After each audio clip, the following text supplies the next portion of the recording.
yang namanya perubahan moral itu, ya, itu kata para pengamat tahun 70-an itu terjadi sebuah revolusi moral di mana kaidah-kaidah akhlak diterjang habis. Itu sekarang orang-orang barat yang berduyun-duyun masuk Islam itu luar biasa. Ada profesor dari kampus, ya, ada politisi, ada bintang film, ada penyanyi, ada olahragawan, ya. Baik, assalamualaikum warahmatullahi wabarakatuh. Alhamdulillahirabbil alamin, wassalatu wassalamu ala asyrafil anbiya'i wal mursalin wa ala alihi washabihi ajmain, amma ba'd.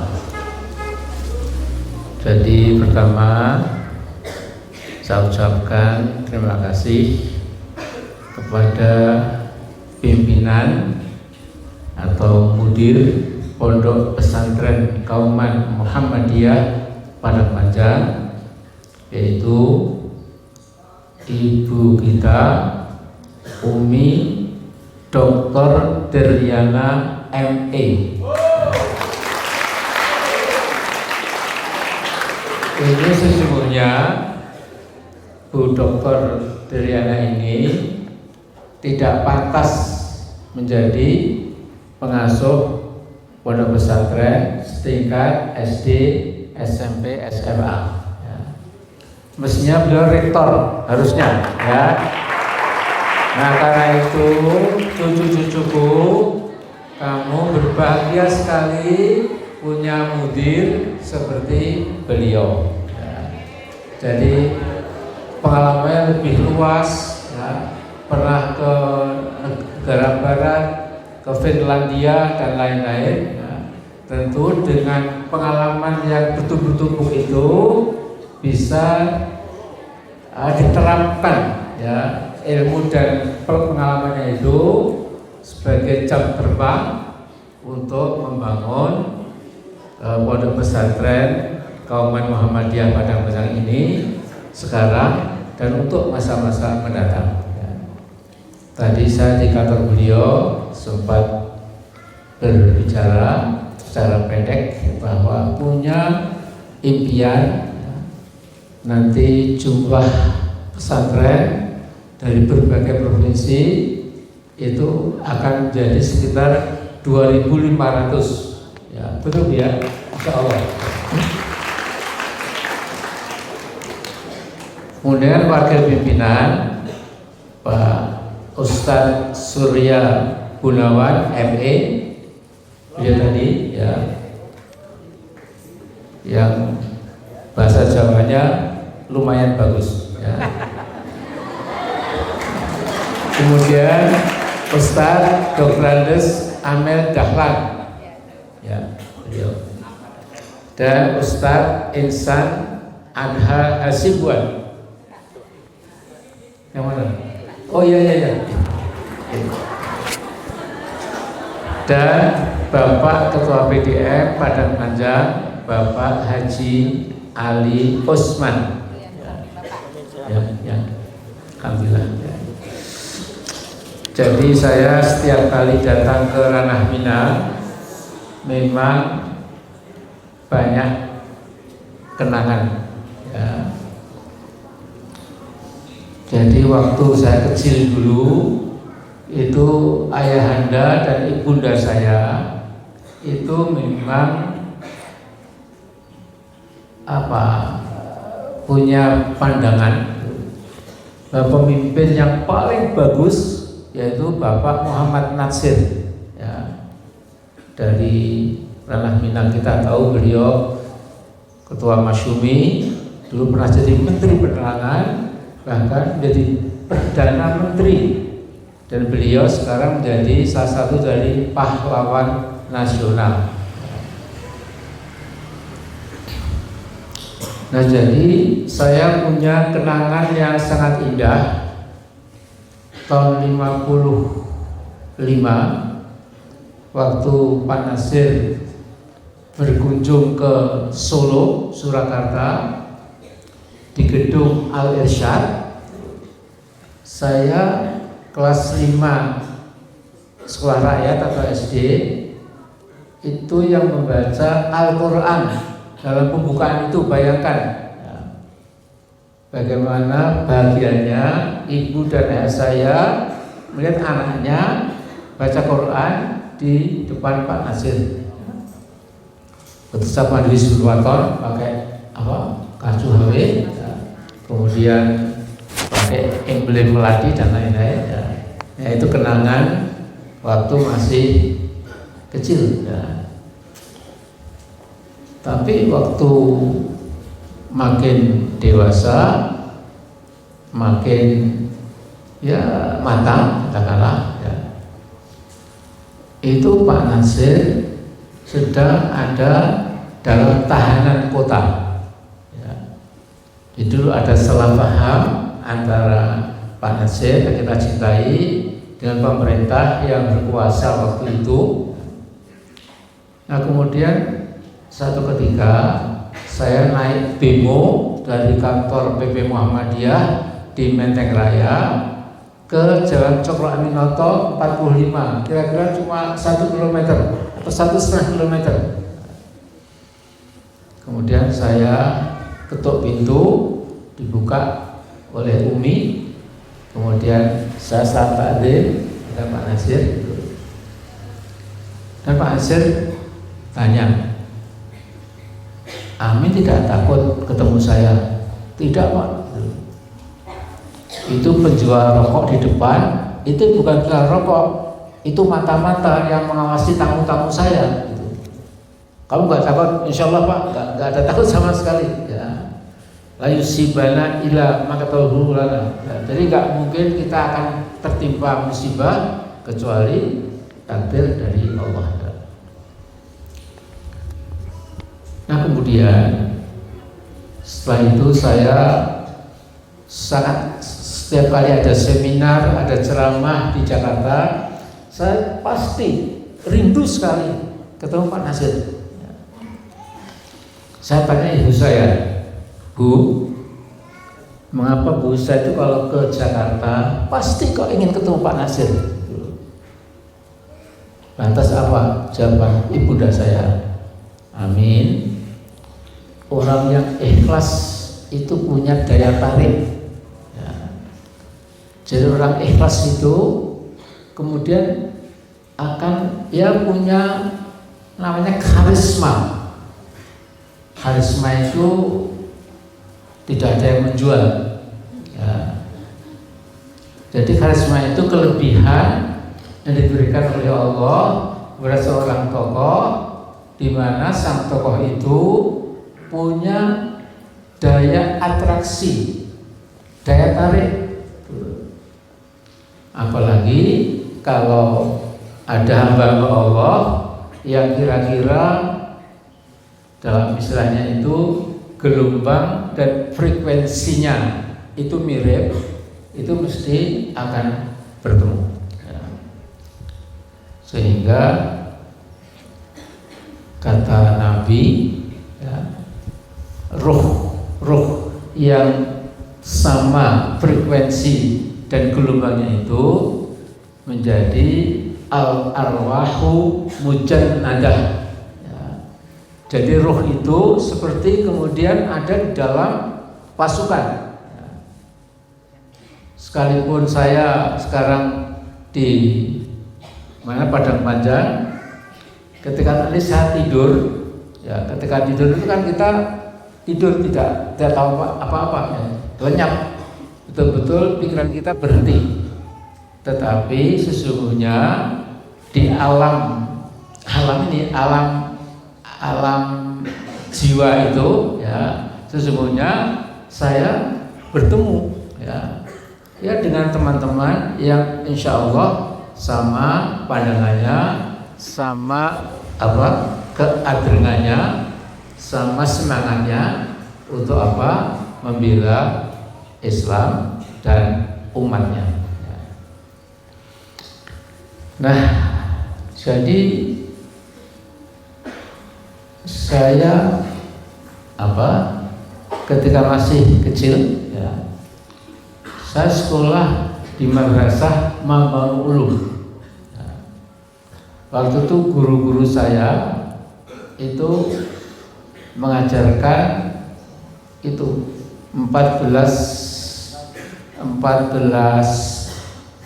perubahan ya dari kata kerja ya. Jadi kamu tahu ada fa'ala, ada fa'ila, ada fa'ala, ada fa'ala, ada tafa'ala, ada if'ala, ada tafa'lala,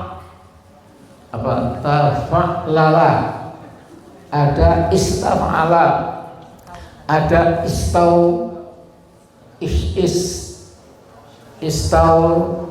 istautaf'ala ya. Ada 14 ya. Sekalipun yang tadi itu istautaf'ala tadi itu jarang ya. Jadi kalau orang bongkok tidak tegak nanya ihdaudaba ya. Kalau warna-warna yang menjadi merah itu if'ala, jadi ihmarro. Kalau kuning isfarro, menjadi kuning dan lain-lain. Nah kemudian saya sering tanya guru saya, Pak Kiai, mengapa saburoh papan tulis itu kok mu'anas gitu, kok perempuan? Dia kan barang Pak, nggak punya kelamin ya toh. Mengapa kok itu mengapa kok perempuan ya. Lalu dia mengatakan asal ada tak marbutoh itu mesti perempuan ya. Saya kan mencoba membantah ya, tapi gimana Pak, kan ya sudah, nanti kapal sudah gede tahu sendiri katanya ya. Udah nanti tahu sendiri, akhirnya memang tahu sendiri juga ya. Itu adalah ilmu nahmunya itu seperti itu ya.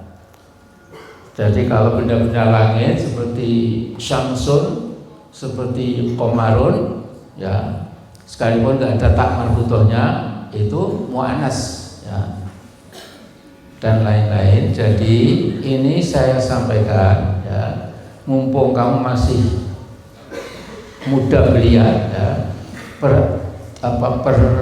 pergunakan waktu sebaik-baiknya ya. Jadi jangan ikut seperti apa yang disinyalir oleh Pak Dr. Ridho Rahmadi. Beliau punya data bahwa rata-rata orang Indonesia itu sudah tergila-gila sama ponsel ya, sama HP itu ya, sehingga 7 jam, 7,4 jam kata beliau itu orang Indonesia itu waktunya habis untuk untuk kirim Instagram, untuk Facebook, untuk ngobrol, untuk membuka berbagai macam YouTube dan lain-lain ya. Nah ini memang perkembangan yang tidak ada di zaman saya dulu ya. Sehingga zaman saya itu ketika belajar itu tidak ada side track ya, yang memalingkan kita dari belajar yang sungguh-sungguh ya. Nah sekarang ini mengapa secara intelektual anak muda di muka bumi ini makin TOLOL ya, karena terlalu banyak itu waktunya untuk. Nah kalau yang dicari itu adalah ceramah-ceramah bermutu dari Harvard, dari Chicago, San Francisco, Harvard, atau secara bahasa Arab dari Muhammad Al-Ghazali, Yusuf Qaradawi, ya itu jempolan. Tapi biasanya dicari kayak yang aneh-aneh gitu. kecuali yang di sini semua nggak aneh-aneh ya, insya Allah ya. Apa? Ya betul. Jadi itu handphone memang merusak, jangan. Ya. Yang tua aja dirusak, apalagi anak muda ya. Nanti beliau akan berikan tahu, kita kasih saran beliau 10 menit untuk menceritakan hal ini supaya cucu-cucuku itu lebih awas menghadapi masa depan.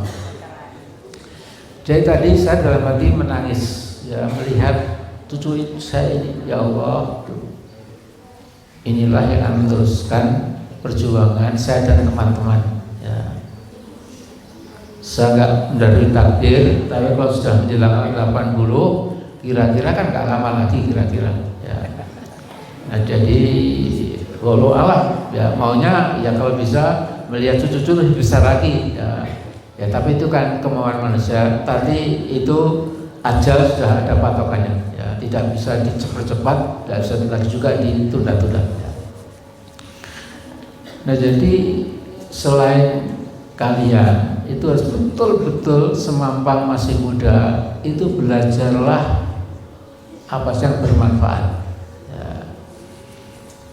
Jadi kalau terpaksa hanya memilih 2 bahasa asing, tentu bahasa Quran yaitu bahasa Arab, dan bahasa Barat yang paling mudah itu bahasa Inggris ya.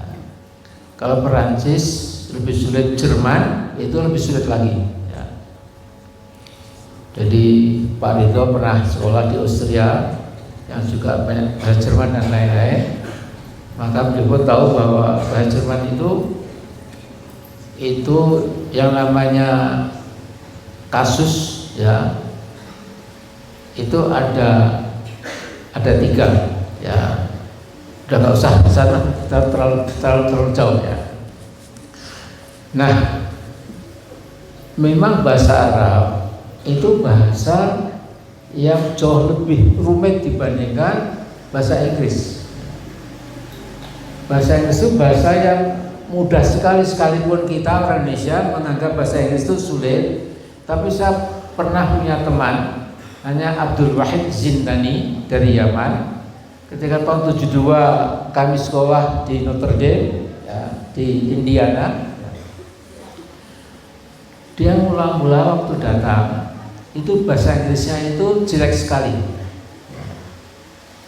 Setelah 1 semester itu terocos. Ya, tahu terocos, artinya ngomongnya itu sudah luar biasa.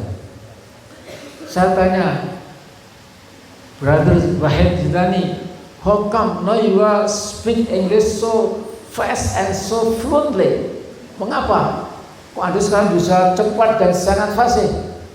Dia mengatakan, Muhammad, my friend, for me as an Arab, studying English is a kind of downhill ya. Jadi kita ini gelondor. Bahasa Arab sulit, bahasa Inggris itu adalah gampang sekali, pokoknya gelondor ya, sehingga dia luar biasa ya. Sebaliknya orang Inggris bahasa Arab itu uphill ya, terengah-engah naik ke bukit. Nah cilakanya orang Indonesia ya, itu memang belajar bahasa Inggris pun itu juga gak pinter-pinter ya. Sudah ya uphill, apalagi bahasa Arab yang sungguh-sungguh itu double uphill ya. Nah karena itu semampang masih muda ya, itu masih peka. Kalau sudah nenek kakek belajar bahasa asing itu udah nggak mungkin lah ya, menghafalkan 3 kata baru saja, hari Senin hafal, Selasa sudah lupa lagi ya. Itu memang sudah alamiah ya. Jadi sudah diserang sedikit pikun kemudian juga tentu akan lebih cepat menghilangnya itu ya. Nah kemudian ya, yang berikutnya lagi ya, sekarang ini memang umat manusia dalam keadaan yang secara global mengalami kemerosotan akhlak yang tidak terbayangkan oleh generasi-generasi sebelumnya. Jadi bayangkan 50 negara bagian dari seluruh Amerika itu sudah mengizinkan perkawinan sesama jenis. Padahal binatang tidak ada, ya. Ayam jago kawin sama ayam jago, ya. Atau ya tidak dalam binatang yang sangat rendah, sangat hina martabatnya dibanding manusia saja, tidak ada kawin sesama jenis. Tetapi di Amerika, kalau ada negara bagian yang melarang perkawinan sama jenis, maka jaksa atau hakimnya itu dipecat langsung. Dan yang kedua, ini apa? Yang namanya perubahan moral itu, ya, itu kata para pengamat itu tahun 70-an itu terjadi sebuah revolusi moral di mana kaidah-kaidah akhlak diterjang habis, sehingga 90% mahasiswi baru di seluruh Amerika itu ya sudah tidak gadis lagi, ya. Itu long time ago, long time ago, tahun 70-an, ya. Tahun 2300 ya, 2200 2030, ya. Jadi sudah 60 tahun. Ya. Jadi kalau saya melihat keadaan Amerika sekarang, itu orang Amerika itu sudah tidak bisa dijadikan bangsa yang dulu hebat, super power, teknologinya maju, ekonominya dahsyat, tidak ada, ya. Karena moralnya bejat, itu kemudian sekarang bangsa itu turun pelan-pelan, ya. Sekarang di mana-mana terjadi fenomena yang betul-betul menyedihkan sekali, sangat menyedihkan, ya. Di setiap kota besar itu dulu ada shopping center, ya, tempat berbelanja sepanjang 1 kilometer kanan kiri jalan itu adalah shopping center, toko-toko serba ada, restoran segala macam. Sekarang sudah tutup. Di depannya itu adalah sampah-sampah yang menggunung dan manusia-manusia yang sudah kurus-kurus, ya, tidak mau makan, ya, sudah menyuntik marijuana itu, ya, dan jumlahnya sekarang jutaan, ya. Dari Honolulu sampai New York, dari Alaska sampai California, dari Chicago sampai Illinois, sama saja, ya, itu seperti itu, ya. Nah, karena itu kalau kalian perhatikan, ya, itu baik di Google maupun di YouTube, ya, itu sekarang orang-orang Barat yang berduyun-duyun masuk Islam itu luar biasa, ya. Ada profesor dari kampus, ya, ada politisi, ada bintang film, ada penyanyi, ada olahragawan, ya. Itu memang mereka kemudian ketika sudah sampai pada taraf kemakmuran, semua dunia ini sudah dilampaui, kemudian rohnya itu kemudian mencari sesuatu yang lebih aman, damai, ya. Ketemunya mesti Islam, ya. Nah sehingga waktu ada pemboman September tahun 91 itu, ya, ketika Trade Center itu, ya, diterjang oleh pesawat terbang, ya, itu ternyata hasilnya orang Amerika belajar agama Islam. Ini agama apa sih? Agama kok mengajarkan kekerasan, jihad dan lain-lain.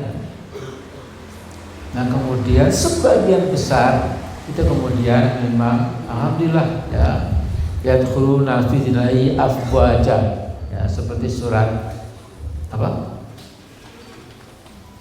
alam taro ayat yang ada yadkhuluna fi dinillahi afwaja fasabihu bil sabina kana tawwaba, ya. Salam.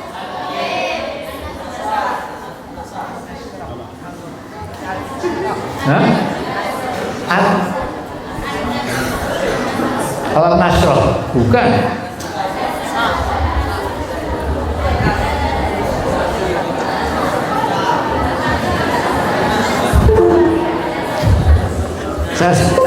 Mbak Amin sudah pikir, lupa ya. Jadi gini. Jadi ini fenomena di mana perkembangan agama Allah, ya, memang mengalami perluasan penyebaran yang memang luas, cepat sekali, ya. Jadi agama-agama non Muslim, ya, terutama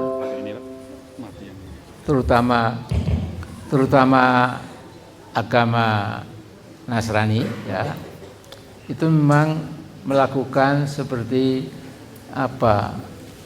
bukan maju tapi mundur, terus mundur, ya. Jadi bagaimana sering kita lihat gereja-gereja itu memang sepi, ya, sangat sepi, ya.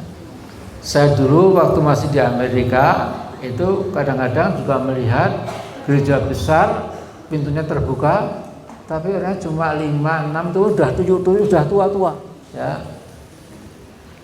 Apalagi sekarang ini, ya, mereka sudah dijual ke pihak-pihak yang menjadikan gereja jadi bisnis, pergudangan dan lain-lain, ya.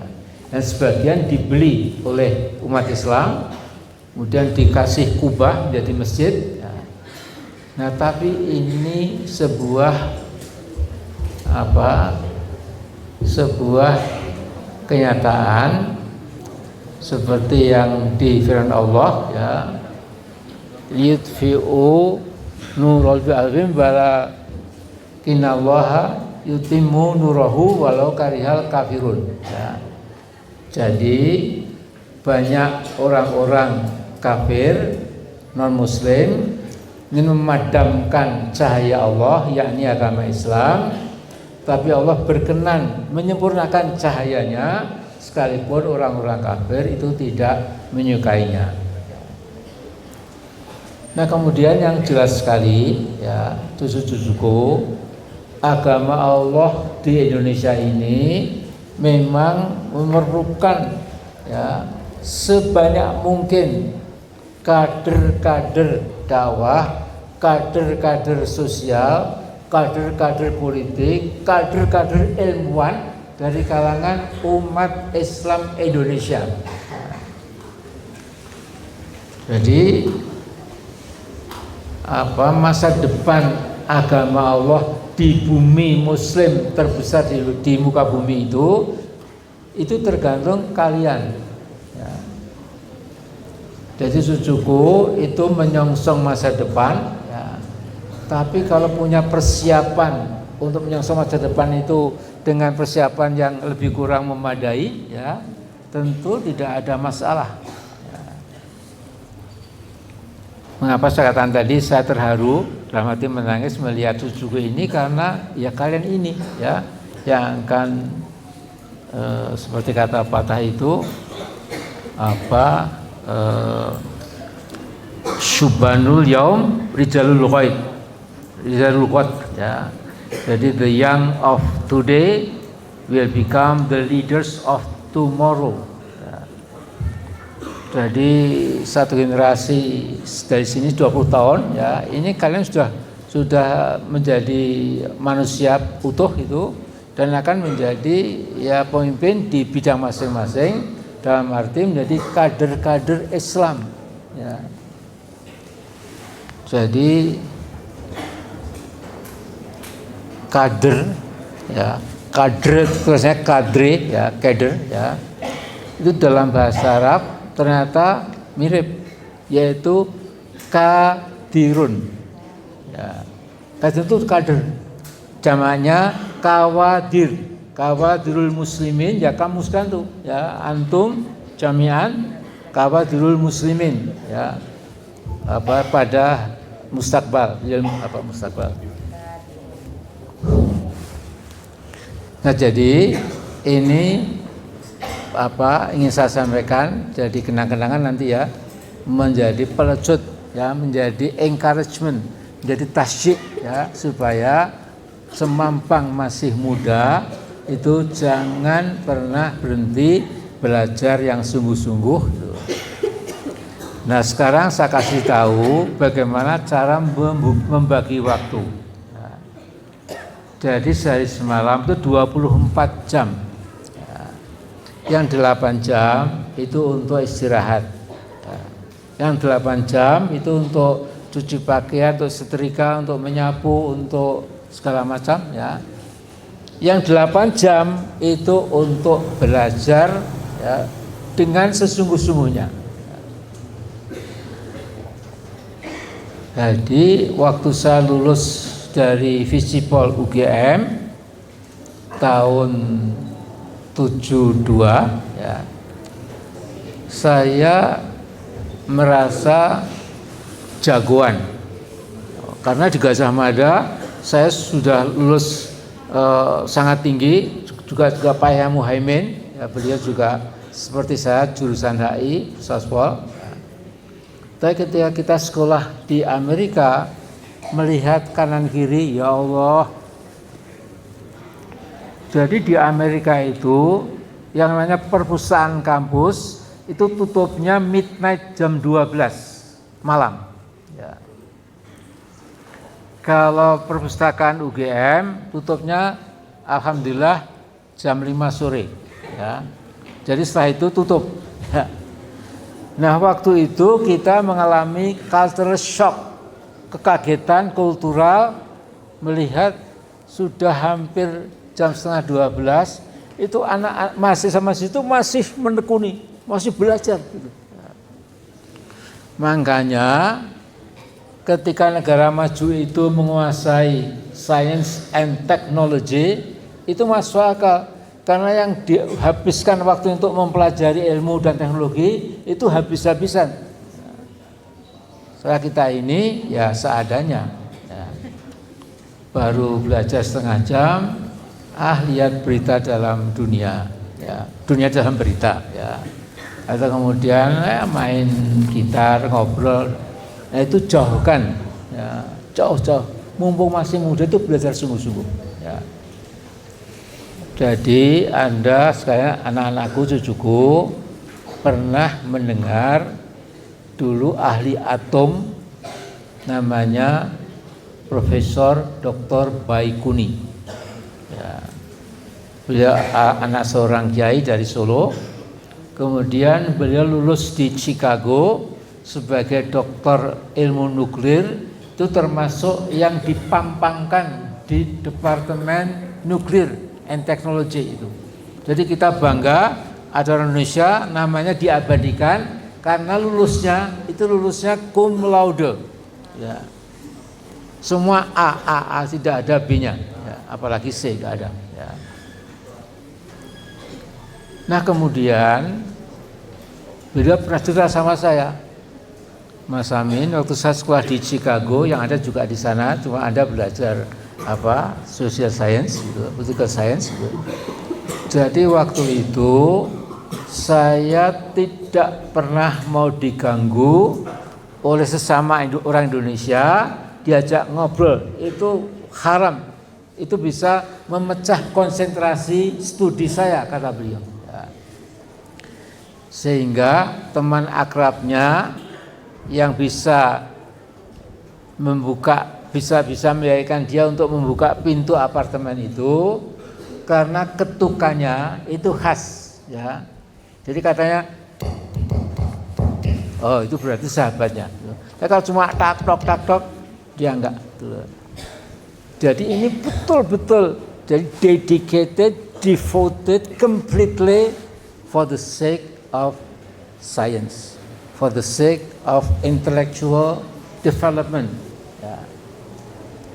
Nah ini contoh ini supaya kalian praktekkan kalau belajar sungguh-sungguh. Ya. Nanti kemudian Allah itu akan memberikan, Allah tidak pernah memungkiri janjinya. Kalau kalian punya ilmu, tentu akan diangkat, ya, beberapa derajat di atas manusia rata-rata. Dan kelebihan ilmu dengan uang itu bagaikan gak ada bandingannya. Ya. Jadi pertama, uang kalau dibelanjakan ya habis. Ya. Tapi kalau ilmu ditularkan, ya berarti kan juga dikeluarkan, ya. Itu selain lebih fasih lagi, lebih melekat lagi ilmunya, kemudian juga amal soleh bagi yang diajar itu. Nah. Dan yang kedua, kalau harta itu supaya aman, ya itu dimasukkan ke bank, ya. Atau kalau tidak di bank, ya dimasukkan ke berangkas di rumah, kemudian ada satpam yang menunggu kalau ada pencuri masuk, ya artinya tidak aman.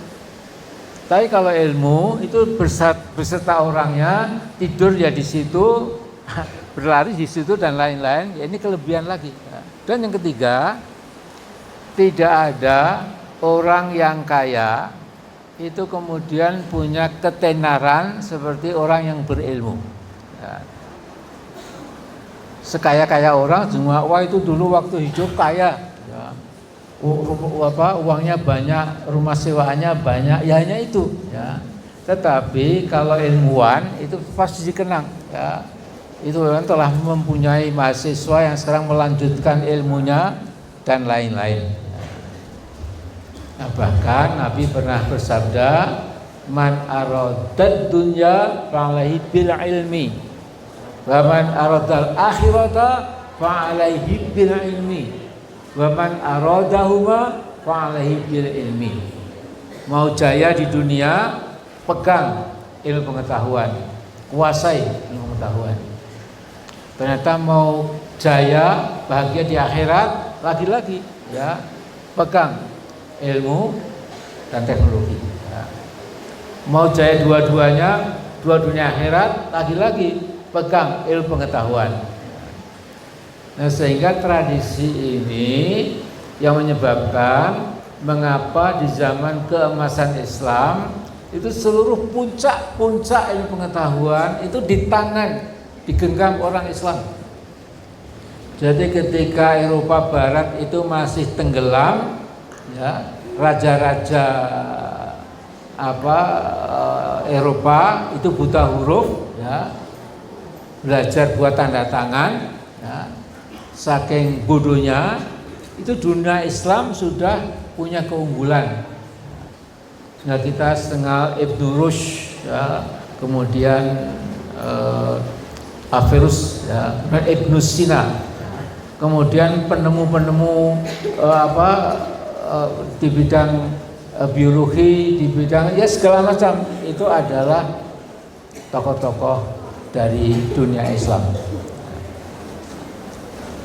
Nah tradisi ini pun yang sesungguhnya juga agak hilang. Jadi sekarang ini negeri-negeri Muslim itu rata-rata sedikit agak rada-rada bodoh. Nah, jadi sedikit agak rada-rada, tapi sesungguhnya sangat bodoh. Nah, artinya kalau kita pergi ke Saudi, ke Kuwait, ya, negara minyak itu kaya raya. Ya. Tetapi mereka tidak menghasung anak mudanya untuk menuntut ilmu ya. Sehingga kemudian yang mengelola minyak itu juga orang Amerika, yang mengelola pertambangan juga orang Amerika ya. Sementara sang pemilik hanya jadi penonton ya. Kemudian tidak bisa apa-apa ya karena memang agak bodoh ya. Nah karena itu ingat ya, iman dan ilmu. Jadi kalau dulu Wahabi itu iman dan iptek ya, itu kata Pak Habibie, tapi yang betul ya. Jadi iman, ilmu pengetahuan dan teknologi ya. Terus ditambah akhlak ya.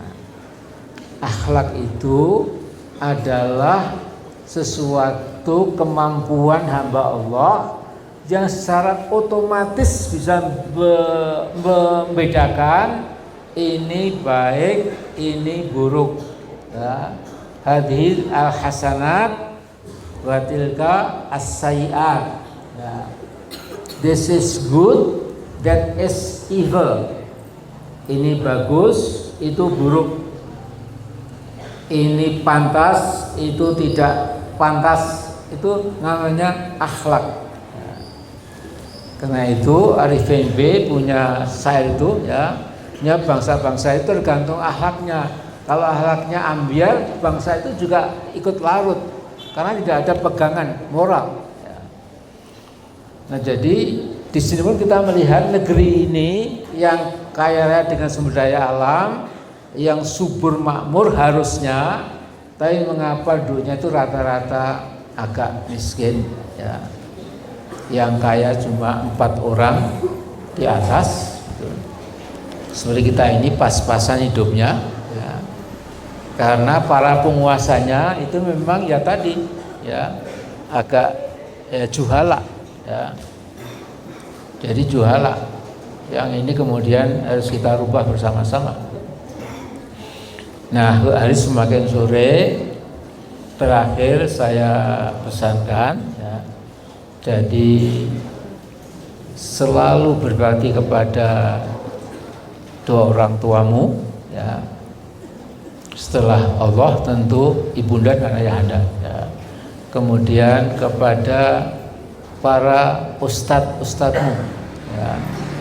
Karena beliau-beliau ini yang mentransfer ilmu yang dimiliki kepada kamu sekalian.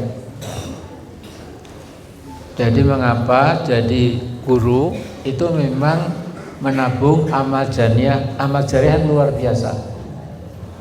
Karena Nabi bersabda, barang siapa menunjukkan kepada kebenaran, maka dia akan mendapat pahala persis seperti yang diajari itu ketika yang diajari itu menegakkan kebenaran. Ini keindahan ya, konsep amal jariah itu ya. Jadi jadikanlah ya, ini kan tidak banyak provinsi yang Islamnya kuat ya. Yang paling kuat memang Sumatera Barat sama Aceh. Ketika saya pilpres, saya cuma menang di Aceh, di Sumatera Barat, sama di Jogja. Untung Jogja saya menang, kalau kalah kan malu-maluin, ya. Ya jadi Nah, jadi seringkali kalau saya pidato politik, saudara lihatlah bagaimana Islam itu mempersatukan bangsa Indonesia. Jadi Islam itu perekat bangsa ini. Mengapa? Karena Sumatera mayoritas Islam, Kalimantan Islam, Sulawesi Islam, Jawa Islam. Ya. Kecuali Bali sama Papua ya, dan NTT. Ya. NTB pun juga Islam. Dan itu menjadi perekat Kebhinneka Tunggal Ika itu sebenarnya Islam, apa talinya itu. Ya. Nah jadi itu yang kamu harus pahami semua. Ya. Jadi Ranah Minang ini ya memang kita puluhnya menjadi segala referensi ya, pokok utama. Sementara Aceh saya kira juga sama. Ya. Yang penting bagaimana supaya provinsi-provinsi lain itu juga bisa mengikuti. Ya. Dan mari kita dengar pidato Pak Dr. Ridho Rahmadi. Ya. Ini juga contoh seorang hamba Allah. Ya. Ketika mengejar ilmu itu nggak ada lelahnya. Ya. Jadi nanti biar anu sendiri ya.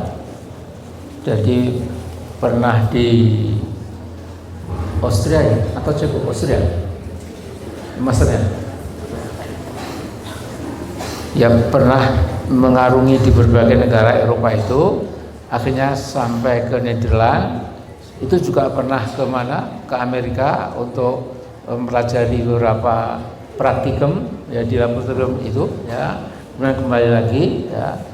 Nah ini juga bisa menapaki karirnya itu karena apa? Karena ilmu pengetahuan yang dimiliki ya. Jadi silahkan kita dengarkan hal-hal yang penting buat anak-anakku, cucu-cucuku. Jangan sampai kita menjadi generasi yang dijajah oleh siapa nanti biar beliau yang menerangkan. Silakan Pak.